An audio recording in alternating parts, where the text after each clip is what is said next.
A lot of our teachings are all interconnected. We don't believe that that's your choice and you are the only one impacted by that choice. We believe every single choice you make impacts your family, your community, your nation, the land, and it's not separate. And yeah, how we walk in this world and how we behave from the moment we wake up and the moment we go to sleep impacts everybody around us. In every single interaction, there comes a moment when we wonder, do you see me? Do you hear me? Welcome to the Heart to Heart podcast. I'm your host, Gayathri Shukla, and I'm the founder of Campfire Kinship, an organization building inclusive cultures through storytelling. This season is about exploring something that is core to being human, and that is our need to belong. So imagine gathering around a campfire with stories reaching your heart. I am partnering with CJSW 90.9 and recording in Kinsis or Calgary, a sacred place where the Bow and Elbow Rivers meet, and home to Blackfoot Confederacy, Tsuut'ina, Stoney Nakoda Nations, Métis Nation, and all residents of Treaty 7 region of southern Alberta. Hello everyone, welcome to another episode of Heart to Heart. Today I'm incredibly excited and delighted to welcome you, Elaine Alec. You are a distinguished author, speaker, and Indigenous leader dedicated to fostering reconciliation and cultural education. You're also the CEO of Nuxmist Storytellers, Inc., where you champion innovative programs blending Indigenous wisdom with modern methodologies. One of your books is called Calling My Spirit Back, which highlights your journey through personal and systemic challenges, establishing yourself as a thought leader in trauma-informed practices and social justice. You're also a direct descendant of hereditary chiefs, and you honor your ancestral teachings. Your career includes roles as a political advisor, chief of staff for the BC Assembly of First Nations, and founder of the Cultivating Safe Spaces framework, promoting connection, belonging, and systemic transformation.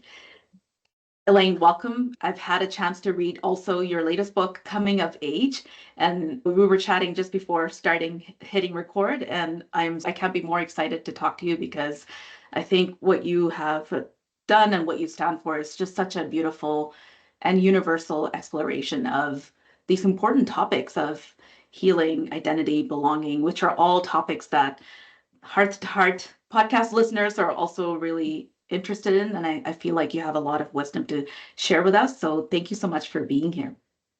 Thanks for inviting me. I'm already excited. Me too. I read your formal bio, but if you would like to start with your own story of what brings you into this space. I have to be totally honest right now. So I experienced a loss last week and I lost my uncle. And one of the things that I teach around trauma and grief and loss and work is being able to acknowledge your humanness and how grief and loss impacts your brain. And so I'm always coming into spaces, and I've done a couple of things since my uncle has passed, and my uncle was such a hard worker. He woke up early, stayed up, worked from the moment he got up and worked till the moment he went to bed. And my uncle was an amazing leader, and he knew the land, and he was a part of the land, and he fought for the land, and he fought for his people, and he just continually showed up for people. And I want to honor my grief and also honor just the hard work that he did, that he never, and I've found that in my grief, because we just had his funeral on Friday, and it was the biggest send-off people have seen in a really long time by our people. You could hear the drums throughout the valley. People came from all over to honor him. And when people grieve, it impacts the chemicals in their brain, impacts the way that they show up, the way that they think, the way that they problem solve, even the tone of my voice, the monotone of my voice. And when I'm grieving, some of the things I understand about myself are that I get impatient easily. I get easily annoyed. And when I'm sad, I get really abrupt in my speaking and my talking, and I talk about it openly with my kids.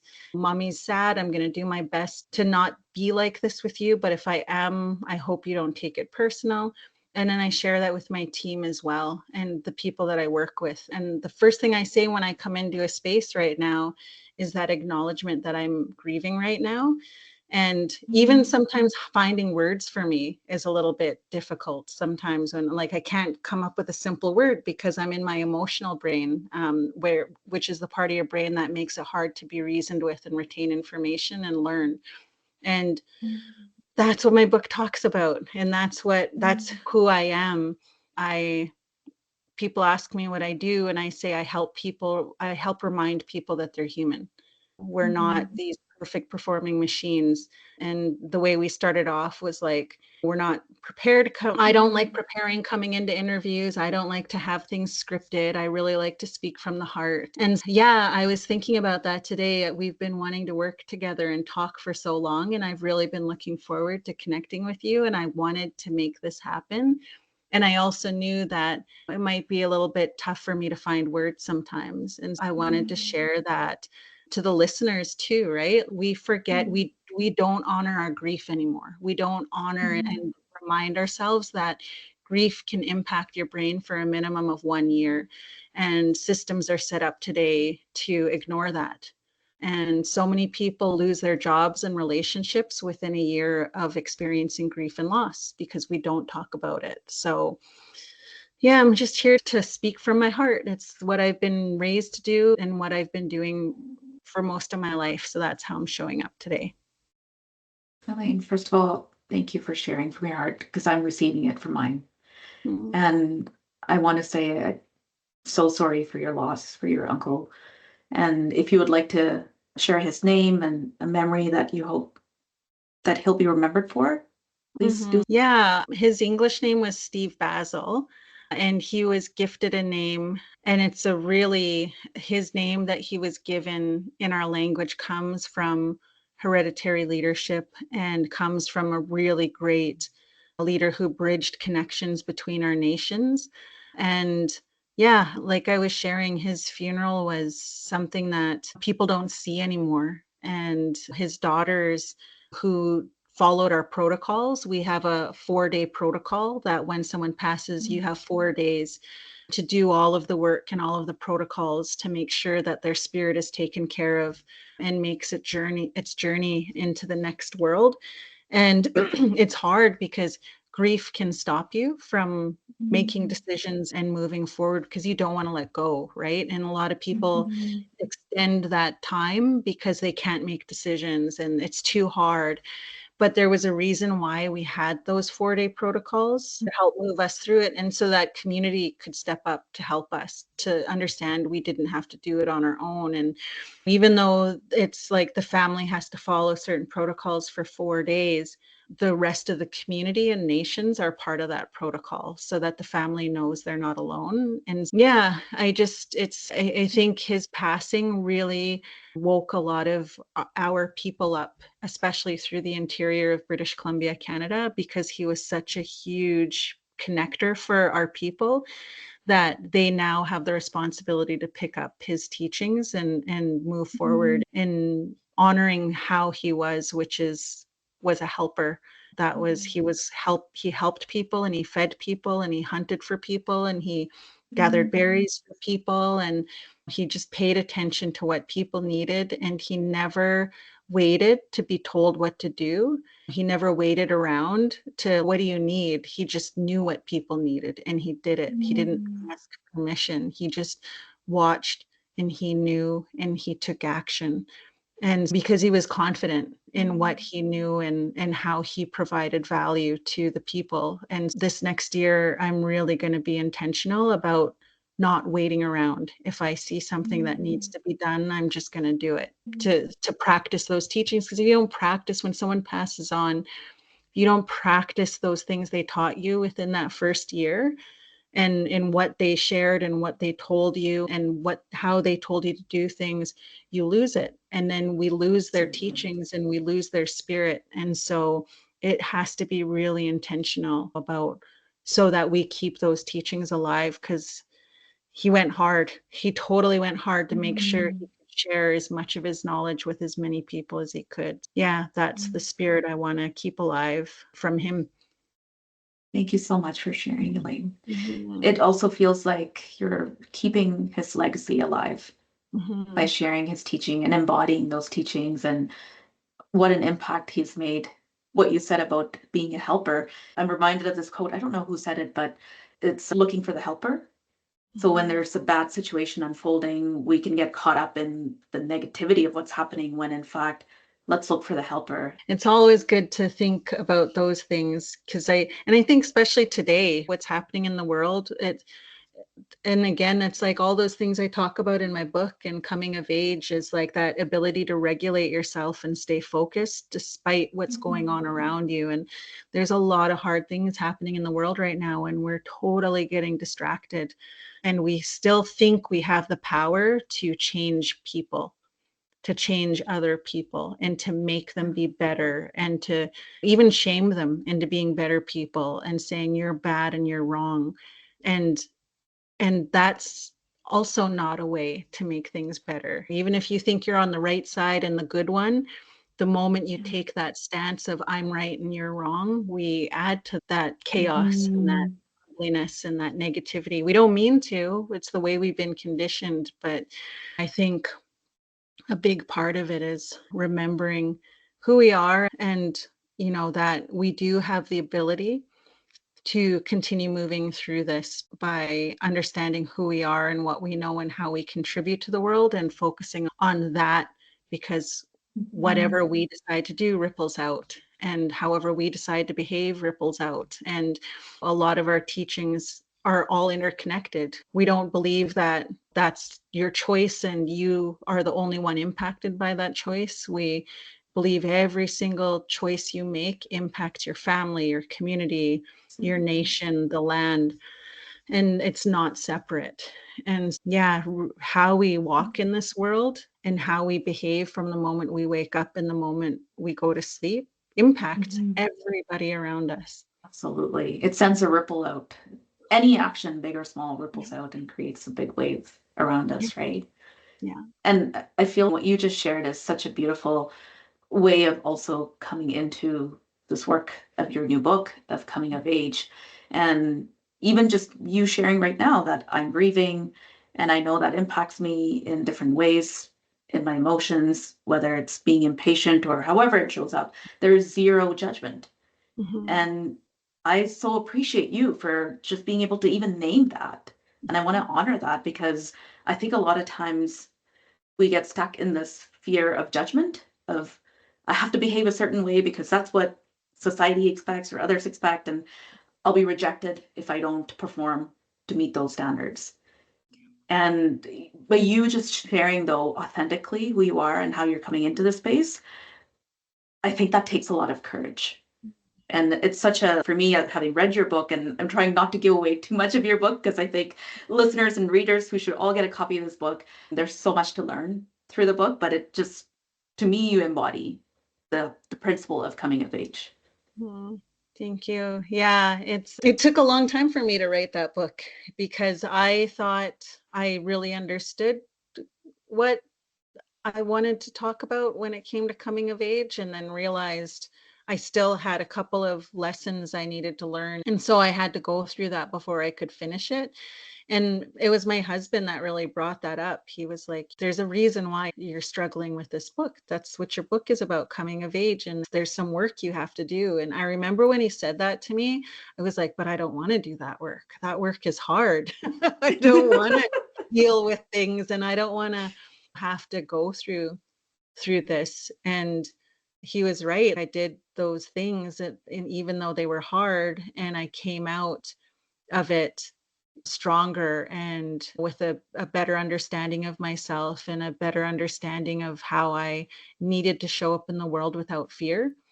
And like this, the whole part of coming of age and the courage, and show the courage, like it makes me sad that we're so conditioned to be perfect human beings that we think being human requires courage, right? Like I'm just being a human. That's all I'm being right now.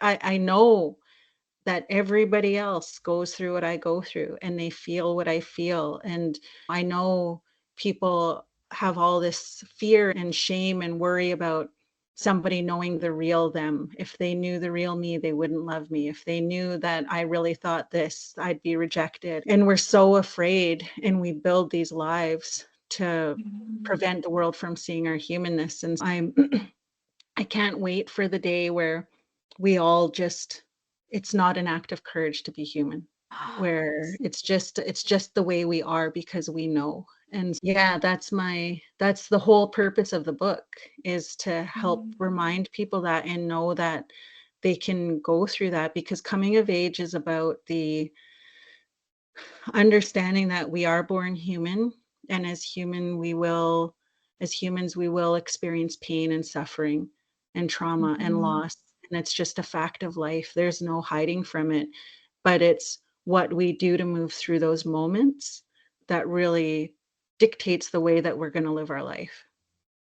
Yeah. So well said, Elaine. So well said. Can we just be human and not have that be an act of courage to admit we're human? Yeah. As you were sharing, by the way, I don't know if you've heard this. I tried what I could to make sure there's no noise disturbance recording this podcast, but a woodpecker has decided to Oh, chip away. Hopefully not at my house, but probably my house. And I was just like reflecting on the woodpecker doesn't claim to be anything other than a woodpecker and doesn't need to. And it's just going to do its thing, right? yeah.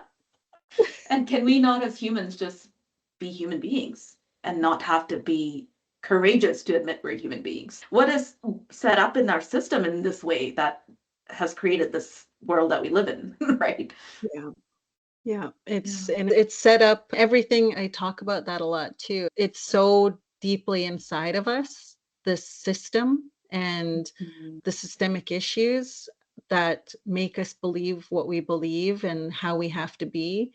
And it's so embedded in us, we don't even know just how deeply embedded in us it is, and that the systems are set up the way they are because they want us to feel helpless and hopeless and Mhm. powerless. Because when people feel helpless and hopeless and powerless, they don't have the ability to be solutions based. They don't have the Mhm. ability to see outside of the box that they're in. Because when you are helpless and hopeless and powerless, you're working from the lowest part of your brain, and it's actually Mhm. impossible to see a solution. And so the systems are created to make us feel that fear and stay in that fear. And so Mhm. it's, people like to say our systems are broken, or government's broken, education's broken, it's all broken. And they're not broken, because they're doing exactly what they were built to do, which is to keep us Right. complicit. It's to keep us complicit and to keep it so that we uphold the status quo because we don't see another way out. And yeah, Mhm. it's transforming that system, or completely stepping out of that system to find our Mm. humanness. It's that, and I believe that is the only way, is once we all admit that we're human beings, only then will the world begin to shift. Absolutely. And what a beautiful way of actually just, you didn't say the words coming of age, but to me, that's coming of age. Is Mhm. once we have that awareness and we admit we're human beings and we start to either step out of the system or transform the system together. And I feel like this is perhaps it's one of the themes that I picked up from your book, Elaine, is around decolonization. And I know even in the work that I do within equity, diversity, inclusion, and storytelling, that that word in itself can bring up fear. And so speaking of like people reacting from the lower parts of their brain, resistant to the even this idea of the fact that colonial systems, like you said, have been set up to uphold exclusion, and it's not broken because it's doing what it was designed to do. And so how do we start to unlearn that? Yeah, I always tell, whenever I start off my trainings, and when I'm talking about cultivating safe spaces and decolonizing, because I think they're the same thing. And we have all these big words for what colonial and colonialism mean. And I really try to simplify it for people by saying, for me, in the work that I do, colonial is anything that is built from a place of fear and control. And so that could be agendas, process, policy, decisions, Robert's Rules of Order, anything that is created from fear to control is colonial. And so when I talk about decolonizing to cultivate safe spaces, it's making those decisions from a place of love, from a place of trust, and a place of faith. But we have to acknowledge all the ways that we actually work from fear and work to control, and ask ourselves every day and every moment when we're making decisions, am I making this decision from a place of fear and control or a place of love, trust, and faith? Am I doing this work from fear and control? Am I parenting from a place of fear and control? Am I leading my team from a place of fear and control? What am I afraid of? I'm afraid of making a mistake. I'm afraid of looking like an idiot. I'm afraid of not looking like I know what I'm doing. I'm afraid that people will know the real me. All these things. I'm afraid I'm going to lose control of the conversation and I'm not going to have an answer. And so that drives me to create an agenda that I can control. And so people know when they're feeling controlled and people know when they're feeling oppressed. And so thinking about that ripple of, I can't decolonize other people, I can't change other people, but and when I'm having issues with people, really taking a look at how I'm showing up in this space, and am I actually being regulated enough to help co-regulate with the people around me? Because a lot of times we think we're right and we think I'm the hero in this story without realizing that we may be upholding some of those pillars of colonialism, and that impacts people and how they talk to us and trust us and show up with us. And so very much is, I'm right, and I'm going to do things to make you understand that I am right and I am good.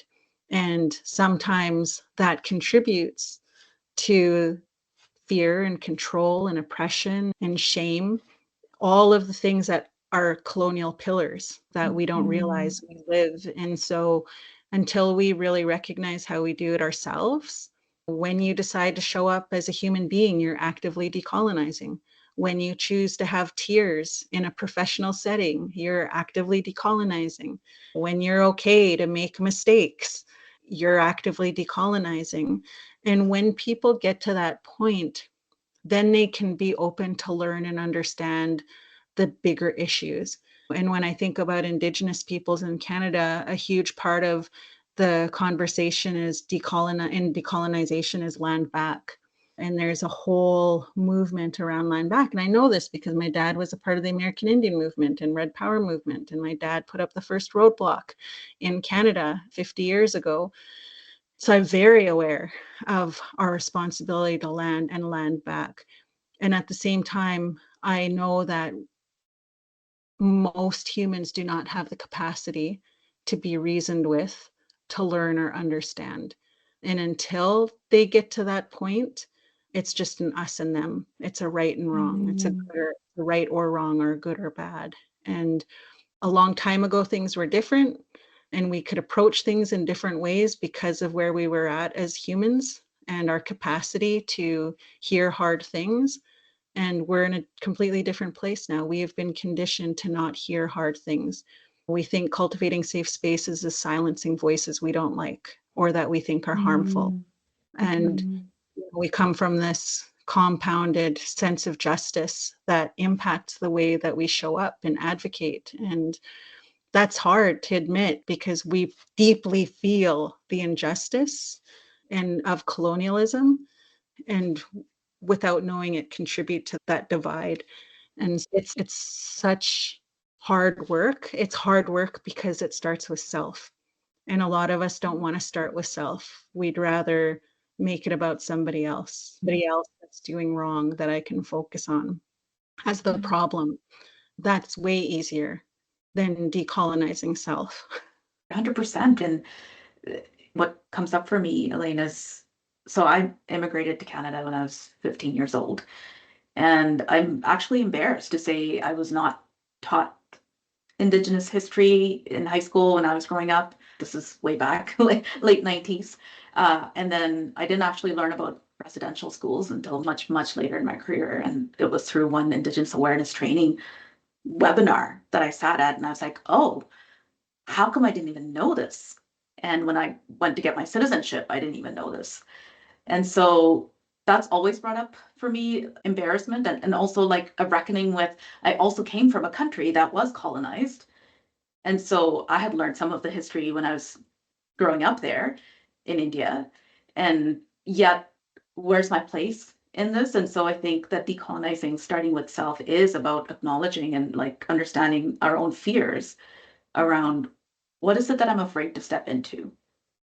And I wonder, Elaine, if you have any examples when we talk about fears, let's say it's in a workplace, right, where someone says that we need to create a policy for something, and that's motivated by fear, but then they actually think that their fear is right, or that if they don't set up this policy, their employee might sue them in the future. And so they're going to act from a place of fear. And how do you then shift from that place of fear to love? Oh, that's such a good question. And it would take me like an hour to answer that and how I would approach it, but I'll try to like just share something from my training that I get people to reflect on. So there are 4 pillars that we can pull out that we know are the pillars of colonialism. That is to promote sickness and death, to promote exclusion, to promote oppression and control, and to promote shame. And so those are deeply in everything we do, in our policies, in our decision making, in our process, in our beliefs, in the way that we design things.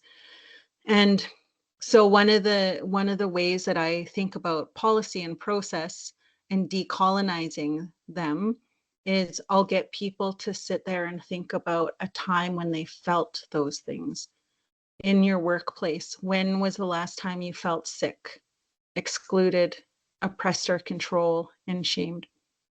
And when you can think of that moment of when you had that feeling, can you pull out that feeling and then ask yourself, is this feeling tied to a belief, a process, or a policy? And then can I pull out if it's tied to a process and it's shame that I felt because of a process? How can I then take that process and use validation as a way instead of shame to address that process or that policy? And it takes a lot of, I used to just get people, teams and workplaces to talk about how do you as a team uphold sickness, exclusion, oppression and control, and shame? And then how would you do the opposite of those things? Because I think it's important for us to understand how we do it and to think about that because it's uncomfortable. Reconciliation is uncomfortable. Healing is uncomfortable. Change is uncomfortable. If you feel really good about a process or change, it's not real change. It's not real reconciliation because real reconciliation and change is really uncomfortable and hard.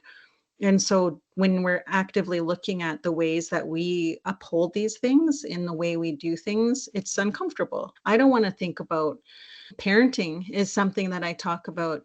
And I don't want to think about the ways that I promote control as a parent. I don't want to think about the ways I use shame to keep my kids in line. That's really hard, but it's changed my dynamics with my kids and my relationships now that I know how I do that, even with my sisters.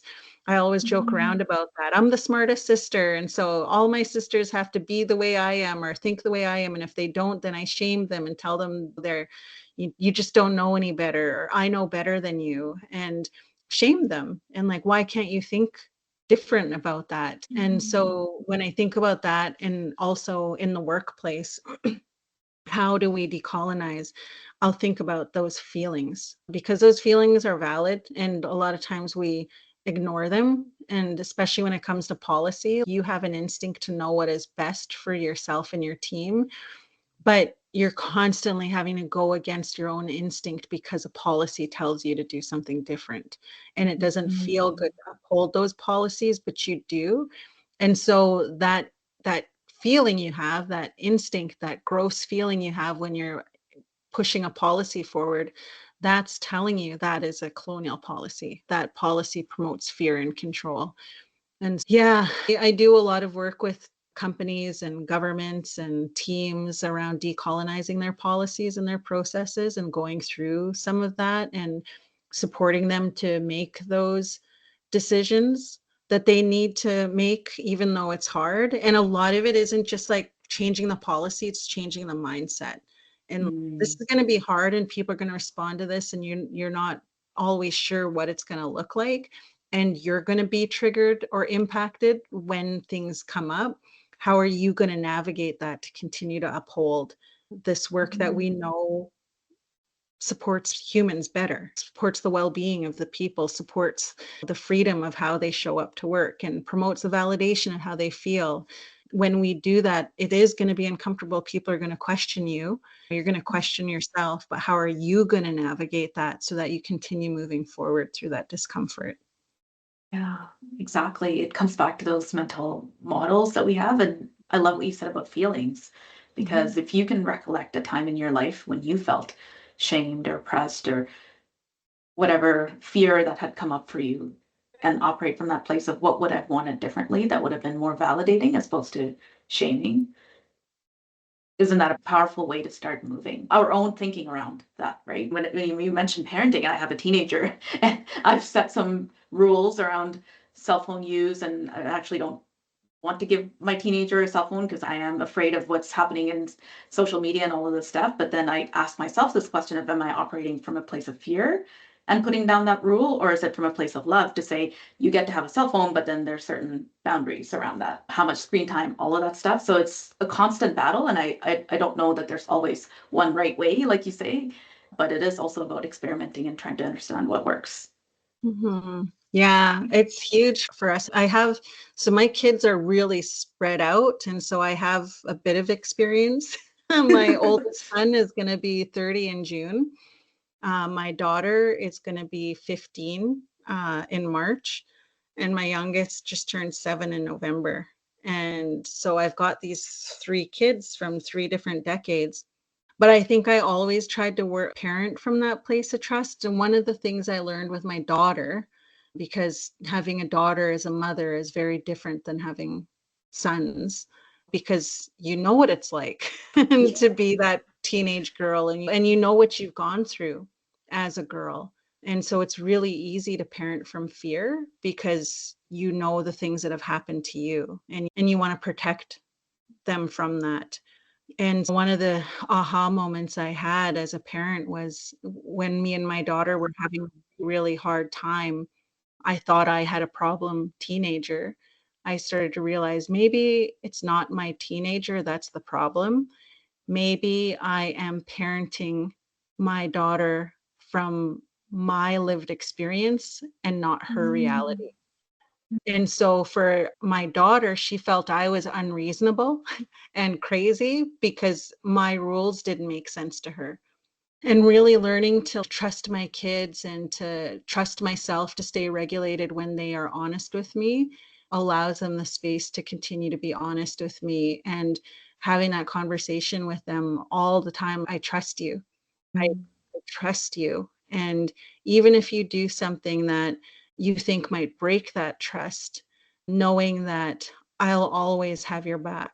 And for them to challenge that and to see that when they do something, I have to keep my word and not responding from that place of fear when they tell me something that I think is scary, or that I think, oh, and then I'm going to start parenting from that place of fear to make sure that they're safe.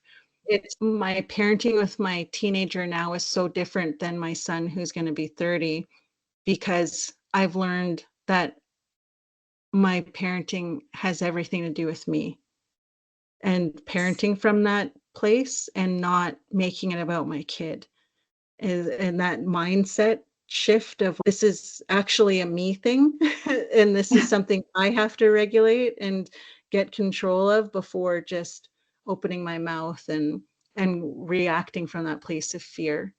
Yeah, it's mm. a constant. It's just it's never ending. It's never ending.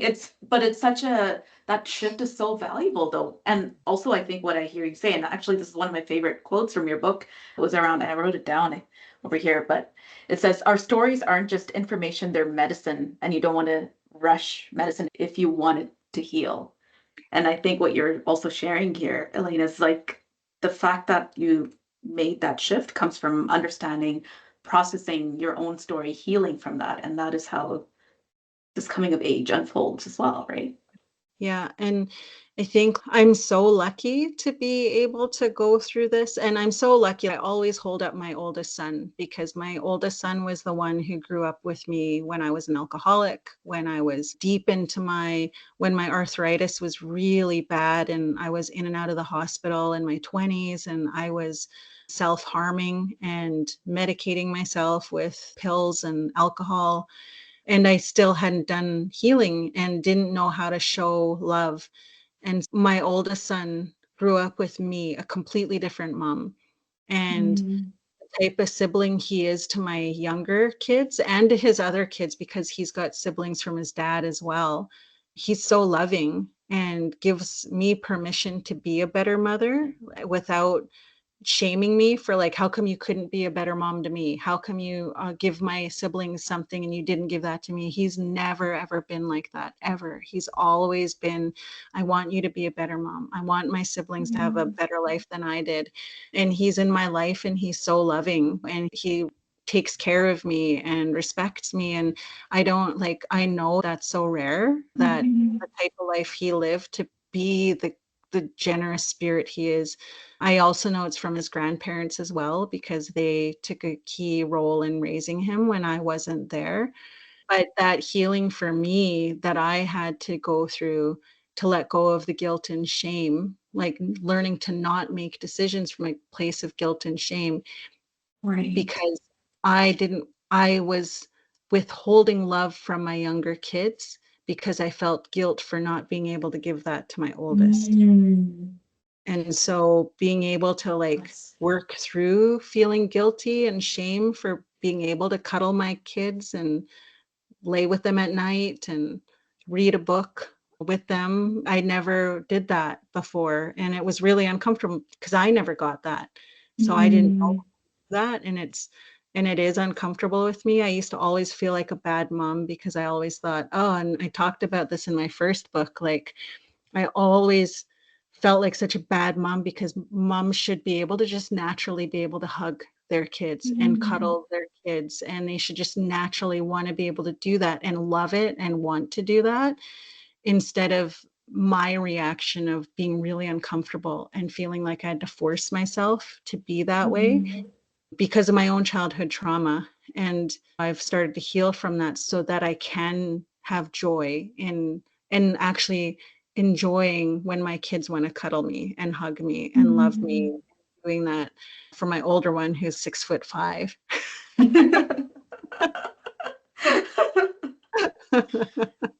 Oh, that, but the healing process that you speak of is the thing, right? It's not easy. It's not like healing isn't spa dates and massages and bubble baths, right? It's deeply uncomfortable work. And you've embraced that, and it's that is so inspiring to hear your story. And truly it's such an honor to have been gifted this opportunity to not just chat with you, but also read your book. And I'm looking forward to reading your other book too, Calling My Spirit Back. There is a question I want to ask you, actually two questions. One is how people can find out about your work and reach out to you, and then I'll ask you the other one. Okay. I guess the easiest way to find me and my book information is my website, elainealec.com, ELAINEALEC.com. And then that leads to my company website and my Cultivating Safe Spaces website and where to buy my book. And I'm on LinkedIn. I'm not on Instagram and Facebook anymore. I was on last week for family arrangements for my family, are the funeral arrangements, but I'm not on Facebook and Instagram for a couple of reasons.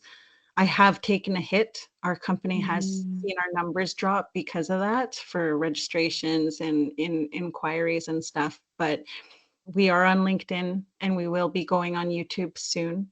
I think the biggest thing for people to support us is to be able to join us on LinkedIn and share our posts and just try to pick up our algorithm there so we can start getting our name out there in those spaces. Because I walked away from 22,000 followers on Instagram with a really strong support system. Like my Instagram supporters were so huge in like helping my first book become successful. So I don't know how that's going to impact my second book by not being on Instagram. I'm sorry to hear about the hit. I was following your post when you mentioned you were removing yourself from Instagram. And again, your authenticity and courage to make that decision, understanding that you no longer support the values of those platforms, right? That also speaks volumes about who you are. Thank you. Yeah. The other question I wanted to ask you, and I've been thinking about this because you talk a lot about water in your book and how being near the water unlocks something in us. And I also love the story that you share about your grandmother who gave you the name, and I'm going to say it, and you can correct me if I'm not saying it correctly. Technique? Teeth Technique. Okay, I'll keep working on it. And I just loved how you talk about how you found out what that means to you and in the connection with water. And anyway, my question for you is, this is something I ask all my guests, is if you can complete the sentence, I feel a sense of belonging when. I feel a sense of belonging when I'm on the land. Yeah. Thank you. Yeah. Yeah. Yeah. I love that. I love that so much. And the land includes land, water, sky, all living things. Yeah. As soon as I come into my territories, when I'm off my territory and then I come into my territories and I see the land and I see the water, I know I belong there. I know that's where my people are from. I know that's where my ancestors did everything, that they walked these lands. And so I just always feel that sense of belonging as soon as I know I'm coming into our territories. Yeah. Oh, thank you so much. And as someone who also does storytelling, I am such a fan of your work, and I'm looking forward to when our paths will cross again. And thank you again for being part of Heart to Heart. Thanks for inviting me. I hope you enjoyed this episode of Heart to Heart. I'm your host, Gayathri Shukla, founder of Campfire Kinship. If you'd like to learn more about storytelling, come visit campfirekinship.com. If you liked today's episode, hit the subscribe button and join us for future episodes. This podcast is being produced in partnership with CJSW 90.9 in Treaty 7 land in Calgary.